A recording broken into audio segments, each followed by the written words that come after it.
अस्सलामुअलैकुम। रमज़ान मुबारक तमाम दोस्तों को, देखने वालों को, सुनने वालों को।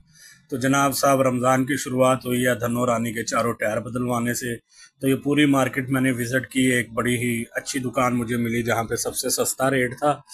170 रियाल का एक टायर बता रहा था वो, कोरियन टायर। और दूसरा बता रहा था 180 रियाल का थाईलैंड टायर। तो जो हम लोगों ने कोरियन देखा तो वो ये है 11-24, यानी 11वां हफ्ता 2024, और ये थाईलैंड का है 15वां हफ्ता 2024। तो हम लोगों ने कहा 10 रियाल का फ़र्क है, चलो कोई नहीं, कोरियन वाले ही लगवाते हैं। तो जनाब साहब मैंने काम शुरू करवा दिया। उन लोगों ने जनाब साहब फटाफट मेरे चारों टायर उतारे। उसके बाद जनाब साहब उसको फटाफट पुराने टायरों को हटाया उसके ऊपर से। ये आप मशीन में देख रहे हैं, ये पुराना टायर हटा रहे हैं और उसके बाद इन लोगों ने नए टायर चारों लगा दिए। जैसे ही उसने चौथा टायर अभी नहीं लगाया था, सिर्फ 3 टायर उसने लगाए थे, तो मुझे कफील का फोन आया कि रिजवान ये चेक कर, ये लोग कह रहे हैं ये कोरियन है, इसके ऊपर लिखा हुआ कि ये कोरियन है। तो जनाब साहब जब मैंने टायर चेक किए तो उसके ऊपर कोरियन नहीं था लिखा हुआ। तो मैंने कहा इसके ऊपर तो कोरियन नहीं लिखा हुआ। तो आए बाएं शाएं करने लग पड़े। पता लगा ये जनाब साहब कि वो हमें लगा रहे थे चूना। ये चाइना वाले टायर वो हमें कोरियन बता के लगा रहे थे। फिर कफील ने कहा दूसरे वाले टायर देख जो इन लोगों ने थाईलैंड के बताए हैं, क्या उसके ऊपर थाईलैंड लिखा हुआ है? तो जनाब साहब जब मैंने वो चेक किए तो उसके ऊपर थाईलैंड लिखा हुआ था। तो मैंने कहा जनाब साहब मुझे थाईलैंड वाले दो। तो कहते ये तो हमने तीनों टायर लगा दिए हैं, तो ये वो, ये हमारा खसारा हो गया। मैंने कहा भैया आप लोगों ने कहा ये कोरियन टायर है, इसके ऊपर लिखा ही नहीं है ये कोरियन है, हम कैसे माने ये कोरियन है? खैर जी, बड़ी बहस के बाद, बड़ा कुछ उनके साथ आधा घंटा मगजमारी के बाद आखिर उन लोगों को करना ही पड़ा, क्योंकि वो हमें चूना लगा रहे थे। तो वो अपना चूना लगाने में कामयाब नहीं हो सके। तो खैर फिर हम लोगों ने जो 3 टायर उसने लगा दिए थे चाइना वाले, वो वापस उतरवाए। और फिर मैंने जो थाईलैंड वाले टायर थे वो मैंने वापस उसके ऊपर चारों लगवाए। और अपनी निगरानी में चारों टायर लगवाने के बाद, तो उसके बाद मैंने गाड़ी की मिज़ान करवाना था। तो चारों टायर लगवाने के बाद जनाब साहब मैंने गाड़ी मिज़ान पे खड़ी कर दी। फिर वो कंप्यूटर मिज़ान करता है, आगे आपको वीडियो में नज़र आएगा वो भी। तो जनाब साहब ये टायरों वाले के इन फ्रॉड से आप लोगों ने बचना है। ये बंदे को ना 5-10 रियाल का लालच देते हैं और इस तरह चूना लगाते हैं।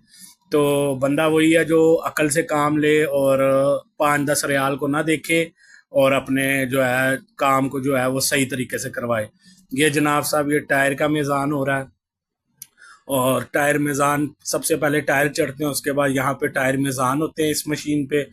इस मशीन पे टायर मिज़ान होने के बाद चारों टायर लगते हैं। चारों टायर लगने के बाद फिर पूरी गाड़ी जो है वो बड़ी मिज़ान मशीन पे चढ़ती है। वहाँ पे वो चेक करते हैं कि जनाब साहब क्या इसका इशू है, कोई अलायरम इधर उधर हुआ है, तो वो उसको ठीक करते हैं। तो जनाब साहब ये चारों टायर लगवाने के बाद मैं अपनी गाड़ी को बड़े मिज़ान पे ले गया, वहाँ पे मैंने वो मिज़ान करवाया।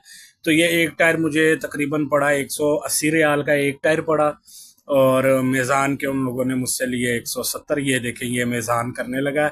इस तरह जनाब साहब स्टेयरिंग को ये लोग फिक्स कर देते हैं। और उसके बाद ये लोग चारों टायरों को मेज़ान की वो मशीनें लगा देते हैं। अभी आपको वीडियो में आगे नज़र आएगा। ये देखें ये मेज़ान वाली मशीन है। यहाँ पे ला के मैंने गाड़ी खड़ी की थी और सबसे पहले उसने स्टेयरिंग को लॉक किया। स्टेयरिंग को लॉक करने के बाद उसने इस मशीन से मेरी धन्नों को जो है हवा में लटकाया है। और उसके बाद उसने एक एक टायर पे मेज़ान वाली मशीन को रखा है। और मशीन रखने के बाद जनाब साहब उसने कंप्यूटर में चेक किया अपनी, जो उसको समझ आया और मुझे जो उसने समझाया। तो ये देखें जनाब साहब ये वाली मशीन जो है ये टायरों को लगती है। खैर ये सब कुछ करने के बाद उसने मेज़ान जो है वो ज़ीरो ज़ीरो किया। काफ़ी गड़बड़ थी गाड़ी के मेज़ान में, लेकिन उसने एंड में ये ज़ीरो ज़ीरो किया। और जनाब साहब मेरा टोटल बिल जो है वो 930 रियाल का बना। और 930 रियाल मैंने उन लोगों को दिए और अपनी धनों को लेके मैं घर की जानिब रवाना हो गया। तो जनाब साहब पूरे 1 महीने बाद आप लोगों से इस वीडियो में मुलाकात हो रही है, क्योंकि पिछले पूरा महीना मैं काफ़ी बिजी रहा। मेरे पास टाइम नहीं था कि मैं आप लोगों के लिए वीडियो बना सकूं। तो इंशाल्लाह अब से जो है दोबारा से मेरी वीडियो के आगाज़ होगा और आपको इसी तरह की मज़ीद वीडियोस मैं भेजता रहूँगा। बराए मेहरबानी सपोर्ट कीजिए और चैनल को लाइक शेयर सब्सक्राइब कीजिए और अपनी दुआओं में भाई को याद रखें। और टायर की कीमत आप लोगों को बता दी 180 रियाल और मेज़ान के 170 रियाल। तो जनाब साहब यही है कुल यहाँ के खर्चे। तो पाकिस्तान से तो बहुत सस्ता पड़ता है। पाकिस्तान में हम लोगों को बहुत ज़्यादा टैक्स देने पड़ते हैं। टैक्स टैक्स टैक्स टैक्स के अलावा पाकिस्तान में कुछ भी नहीं है। और बदले में हमें मिलता क्या है? पुलिस के थप्पड़ और बदमाशियाँ और सब कुछ। लें जनाब साहब, ये मेज़ान जो है मेरा अभी 0-0 हो गया और इसके बाद मैं अपने घर रवाना हो गया। तो मास्सलाम, दुआओं में याद रखें।